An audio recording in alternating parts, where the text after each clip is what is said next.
안녕하세요. 캐드공방의 김쌤입니다. 3D 프린터 운용 기능사 실기 공개도면 4번 문제를 풀겠습니다.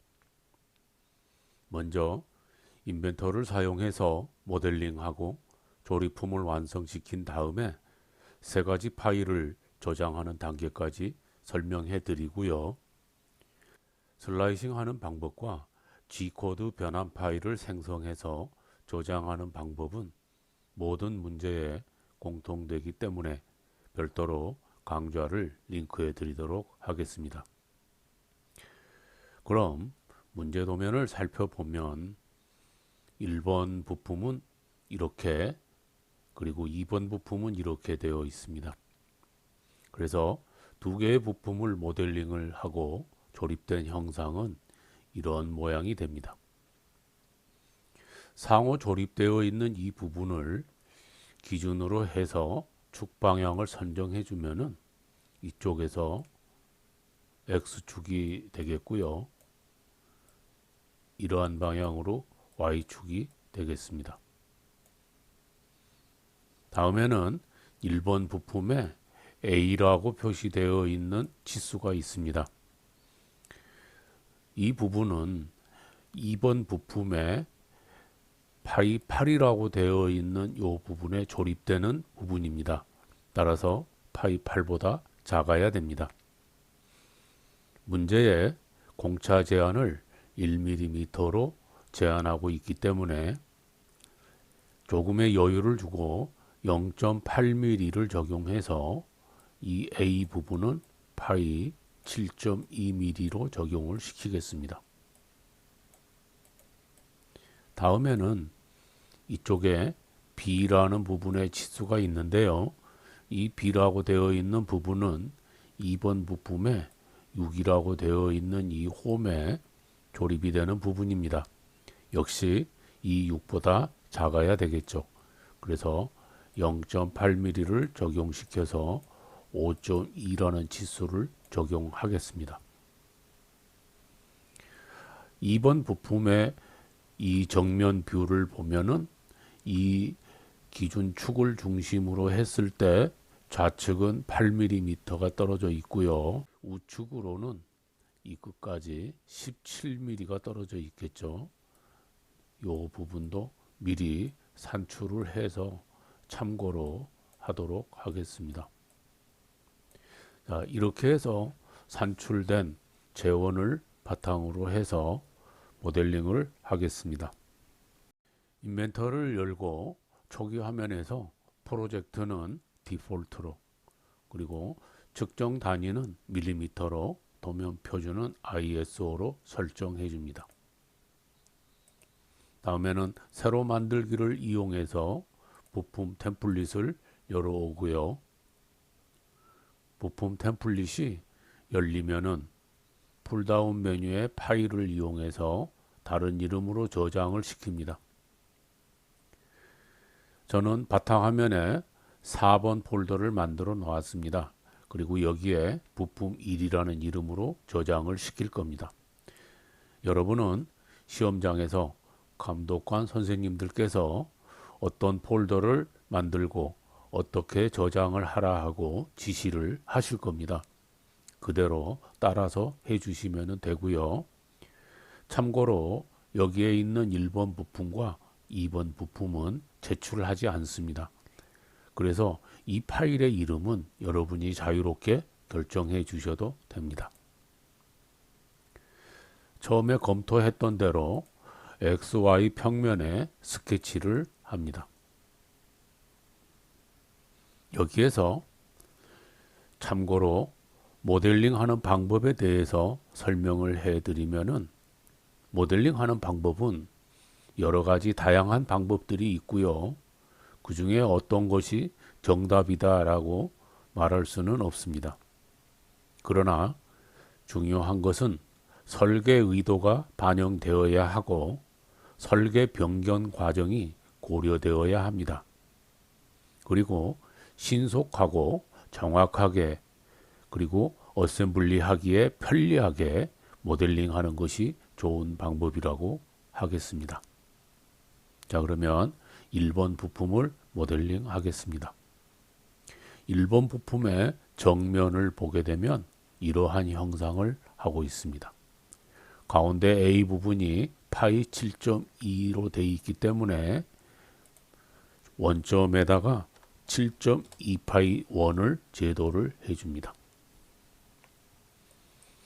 나머지 형상은 사각형을 이용해서 제도를 시키겠습니다. 가로폭은 16이고요. 다음에 높이는 30입니다. 수직 구속을 이용해서 이 선분의 중간점을 원점에 수직 구속을 시킵니다. 치수를 이용해서 원점으로부터 아래에 있는 모서리는 8mm만큼 떨어져 있습니다.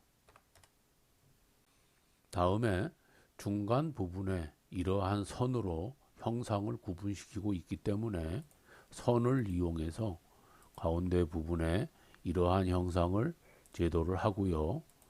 자르기를 이용해서 정리를 시켜준 다음에 치수를 이용해서 위에서부터 여기까지는 12mm라는 치수를 입력해 줍니다. 스케치가 마무리가 되었으면은 돌출을 이용해서 가장 많이 돌출되어 있는 부분을 돌출시킵니다. 그래서 위에 있는 이 바디 부분도 13mm고요.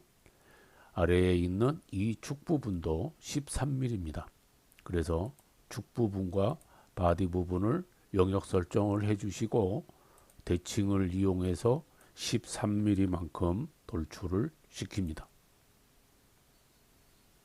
다음에는 좀 전에 사용했던 이 스케치를 스케치 공유를 시켜준 다음에 다시 돌출을 이용해서 영역을 선택해 주시고 대칭의 폭은 5.2mm가 되겠습니다. 그래서 확인을 해 주시고 스케치는 숨겨줍니다. 그래서 이러한 모양이 만들어졌습니다. 여기에서 윗부분을 보면은 못따기가 되어 있는데요. 못따기 치수는 C2로 지시가 되어 있습니다. 따라서 못따기 거리는 2mm 해준 다음에 이 4개의 모서리를 각각 모를 따줍니다. 다음에는 아래 부분에 이렇게 둥글기 처리가 되어 있습니다. 그래서 목깎기를 이용하고요. 전체 둥글리기를 선택한 다음에 1측면, 그 다음에 2측면, 그 다음에 3측면을 선택을 하면 이러한 모양으로 아래 부분의 둥글기가 모델링이 됩니다. 이제 위쪽에 면을 하나 생성을 시킨 다음에 이 면에다가 스케치를 해서 비번호를 각인시킵니다. 그래서 텍스트를 이용해서 여기에 01번 여러분은 여러분의 비번호를 입력해 주시면 되겠죠. 문자의 높이는 8 정도를 주겠습니다. 그래서 확인을 해 주시고 이 숫자를 계략적인 위치에다가 이렇게 배치를 해 줍니다. 그리고 스케치에서 빠져나온 다음에 엠보싱을 이용해서 이 숫자는 아래 방향으로 음각으로 새기겠다. 그리고 깊이는 1mm다. 이렇게 지정을 해 주시고 확인을 하게 되면 각인이 됩니다. 우측 면을 이용해서 스케치를 합니다. 그래픽 슬라이스를 한 다음에 원을 이용해서 파이 5짜리 원을 제도를 해줍니다. 형상 투영을 이용해서 Y축에 투영을 시켜주고요. 투영된 이 Y축은 참조선으로 바꿔줍니다. 일치 구속 조건을 이용해서 이 원의 중심점은 여기에 있는 Y축에 일치되게 해줍니다. 치수를 이용해서 위에서부터 6mm만큼 떨어져 있도록 위치를 지정해 줍니다. 스케치를 종료시키고 돌출을 이용해서 대칭과 치수는 25mm를 입력합니다. 그래서 확인을 해 주시고 정면 뷰를 확인을 다시 합니다. 그래서 정면 뷰의 모양을 확인하시고 다음 평면 뷰의 모양을 확인하시고 다시 우측면 뷰를 확인을 합니다. 이상 없이 모델링이 되었으면 저장을 해줍니다. 다시 새로 만들기를 이용해서 부품 템플릿을 열어오고요. 다른 이름으로 저장을 이용해서 이번에는 부품 2로 저장을 합니다. 역시 XY 평면에 스케치를 하고요. 2번 부품의 이 정면의 모양을 스케치를 해줍니다. 그래서 가운데에 있는 파이 8 원을 제도를 하고요. 다음에는 이 외형 부분을 제도를 하는데 여기에 보면 이렇게 목각기가 되어 있는 부분들이 있습니다. 이러한 부분은 모델링을 한 다음에 목각기 처리를 하면 됩니다. 따라서 선을 이용해서 이러한 형상을 스케치를 합니다.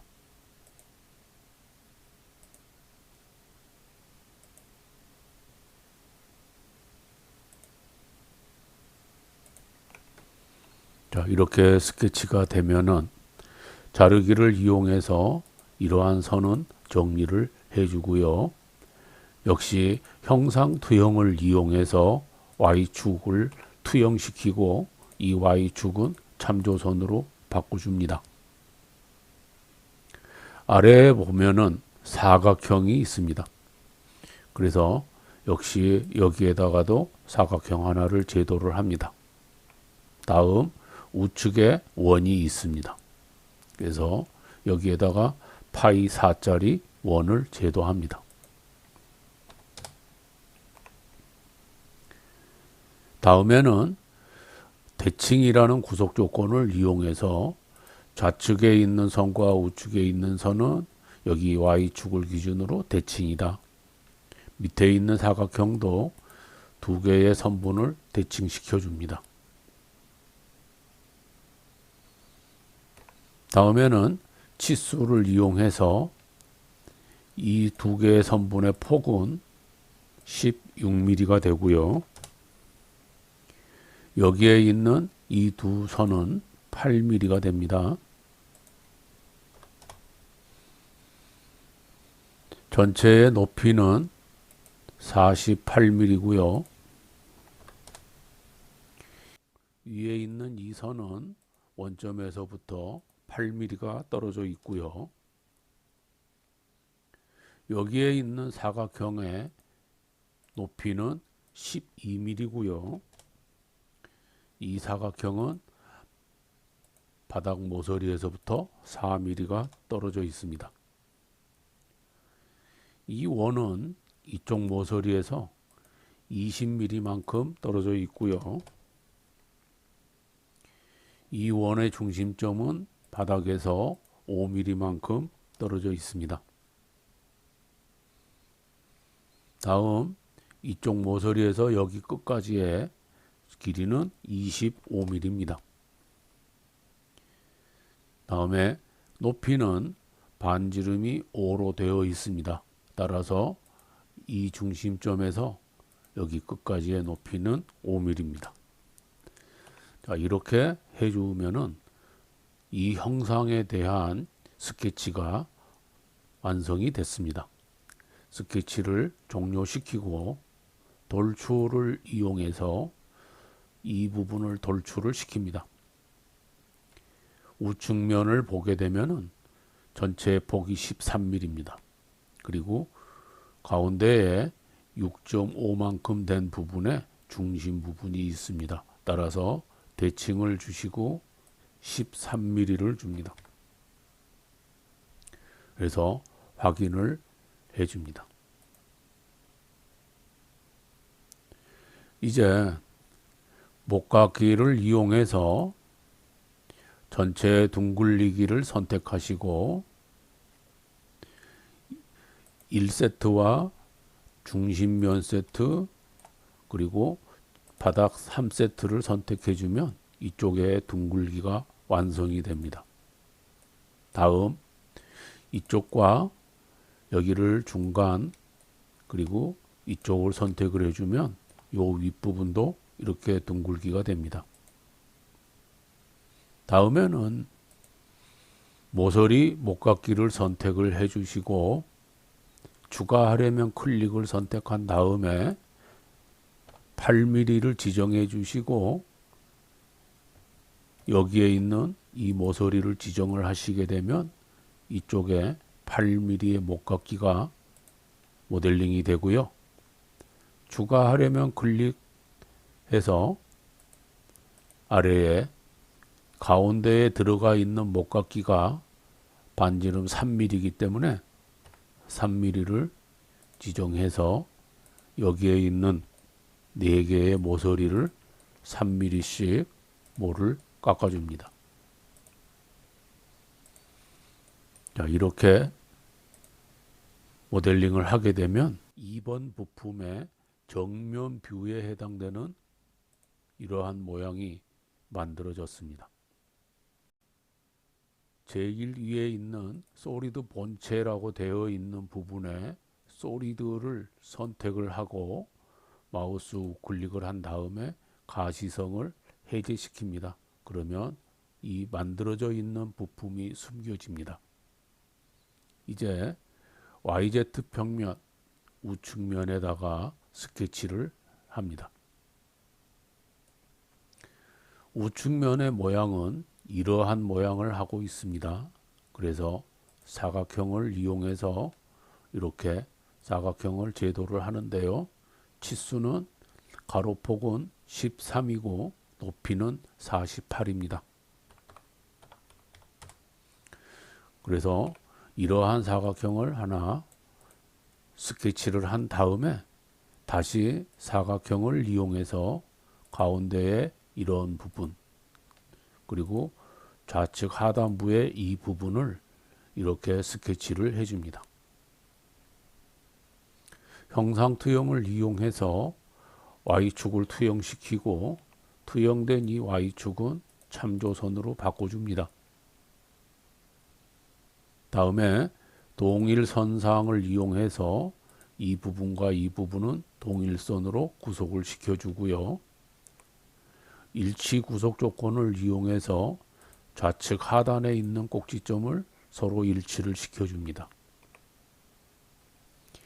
대칭 구속 조건을 이용해서 이 선분과 이 선분은 Y축을 기준으로 대칭이다. 또한 이 선분과 이 선분도 Y축을 기준으로 대칭이 되게 해줍니다. 이제 치수를 이용해서 가운데에 있는 이 부분의 치수는 6mm가 되고요. 위에 있는 이 선분은 원점에서부터 8mm만큼 떨어져 있고요. 여기에 있는 깊이는 아래에 있는 모서리에서부터 31만큼 떨어져 있습니다. 이 모서리는 아래에서 25만큼의 높이에 있고요. 가운데에 있는 이 선은 우측선에서부터 6.5만큼 떨어져 있습니다. 자, 이렇게 스케치가 완성이 되면 스케치 종료를 시킨 다음에 돌출을 시킵니다. 영역은 이 부분을 선택을 하고요. 결합을 이용해서 유니온을 시킬 것이기 때문에 새 솔리드를 선택해 줍니다. 그리고 원점 기준으로 좌우의 치수가 서로 다르기 때문에 비대칭을 선택해 주시고 왼쪽은 8mm만큼 떨어져 있고요. 다음 오른쪽으로는 17mm만큼 떨어져 있습니다. 그래서 확인을 해줍니다.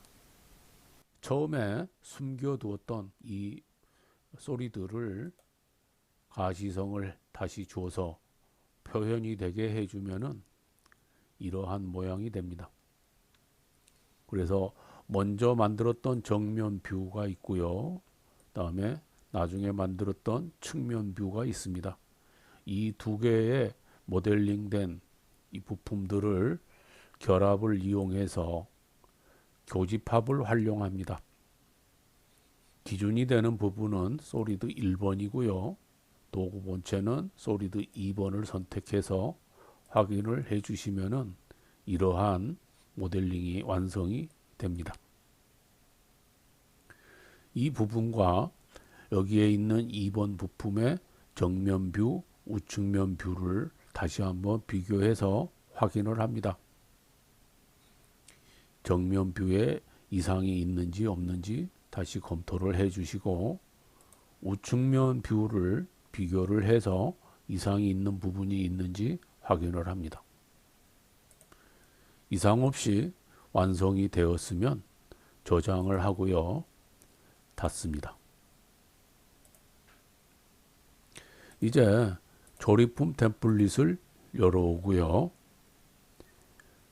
먼저 배치를 이용해서 기준이 되는 2번 부품을 먼저 열어와서 원점에 고정 배치를 시킵니다. 다시 한번 배치를 이용해서 부품 1번도 불러옵니다. 이 두 개의 부품은 구속을 이용해서 이 샤프트 부분과 구멍 부분을 정렬을 이용해서 이렇게 메이트 시켜주고요. 다음에는 가운데에 중심을 맞춰주기 위해서 부품 1번과 부품 2번의 원점을 풀어서 XY 평면과 XY 평면을 지정해 주시고 플러시를 지정하면은 정중앙에 이렇게 세팅이 됩니다. 적용하고 닫습니다. 등각 보기 상태에서 이 조립된 형상과 일치된 모습으로 완성이 되었으므로 저장을 시킵니다. 다른 이름으로 저장을 이용해서 우선 비번호를 입력하고 저장을 합니다. 두 번째는 채점용 파일을 저장하기 위해서 호환되는 파일을 저장을 합니다. 그래서 다른 이름으로 저장, 다른 이름으로 사본 저장으로 들어갑니다. 파일 형식을 STP로 바꿔주시고 옵션에 들어가서 프로토콜과 정확도 그리고 스케치 포함에 체크를 하시고 확인 그리고 나서 저장을 합니다. 이제 STL 파일로 저장을 할 건데요. STL 파일은 서포트 생성과 후처리를 고려해서 각각 이 두 개의 요소가 어떤 자세로 배치가 되면 좋을까를 검토를 합니다. 이 자세를 이렇게 배치를 하게 되면 여기에 있는 이 샤프트 때문에 이만큼 공중에 떠 있어서 여기에 서포트가 만들어지게 되죠. 그래서 저는 이러한 형상보다는 여기에 있는 1번 요소를 약간 이렇게 세워서 경사지게 해주는 게 더 나을 것 같습니다. 우리가 슬라이서 프로그램에서 서포트 생성 기준을 60도로 잡아주고 있습니다. 따라서 각도가 60도가 되면은 서포트가 생성되지 않습니다. 그래서 구속을 이용해서 여기에 있는 1번 부품의 YZ 평면 이 기준선과 각도를 맞춰주기 위해서 두 번째 있는 각도와 솔루션의 지정 각도를 선택해 주시고 각도는 60도를 지정해 줍니다. 그래서 1번 부품의 우측면은 클릭을 해줍니다. 얘가 아래로 방향이 내려갔죠. 이거는 방향을 바꿔주기 위해서 각도 앞에 마이너스를 넣어줍니다. 그래서 2번 부품의 우측면과 1번 부품의 우측면을 마이너스 60도로 구속을 시켜줍니다. 그러면 60도가 되기 때문에 서포트가 생성되지 않을 겁니다. 단 여기에 있는 이 샤프트 부분과 이쪽에 있는 샤프트 부분에만 서포트가 이렇게 생기겠죠. 그래서 서포트를 최소화시키고 따라서 후처리도 가볍게 되겠습니다. 이대로 저장을 합니다. 다른 이름으로 4번 저장에 들어가서 확장자를 STL로 바꿔줍니다. 옵션으로 가서 단위를 밀리미터로 선택합니다. 단위가 센티미터로 되어 있으면 작게 출력이 되기 때문에 실격 처리가 되겠죠. 그래서 반드시 단위가 밀리미터로 되어 있는지 확인을 하시고 다음에 저장을 해줍니다. 이렇게 해서 파일을 IAM 조립품 파일과 STP 호환성 파일과 STL 슬라이서 프로그램에 세팅시킬 파일 3개를 생성을 했습니다. 여기에 있는 STL 파일은 슬라이서 프로그램에 세팅을 한 다음에 G코드로 변환을 시켜서 그 변환된 파일을 하나 더 추가해서 총 4개의 파일을 USB에 저장하고 제출하시면 됩니다. 이 STL 파일을 슬라이서 프로그램에 세팅하고 G코드로 변환하고 이렇게 하는 그 과정은 모든 문제에 공통되기 때문에 별도로 강좌를 만들었고요. 그 강좌를 링크해 두었습니다. 링크된 강좌를 참고하시면 되겠습니다. 이렇게 해서 여기까지 공개문제 4번 문제 풀이를 마치겠습니다. 구독과 좋아요 부탁드립니다.